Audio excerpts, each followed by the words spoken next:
You ask Tiger to solve.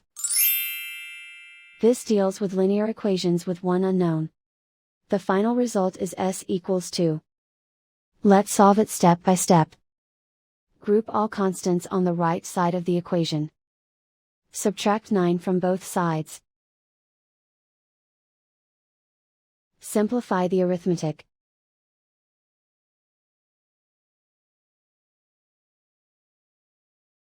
Isolate the s.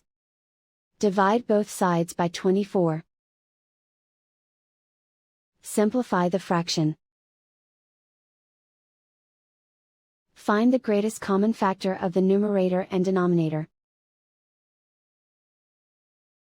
Factor out and cancel the greatest common factor. And so the final result is s equals 2.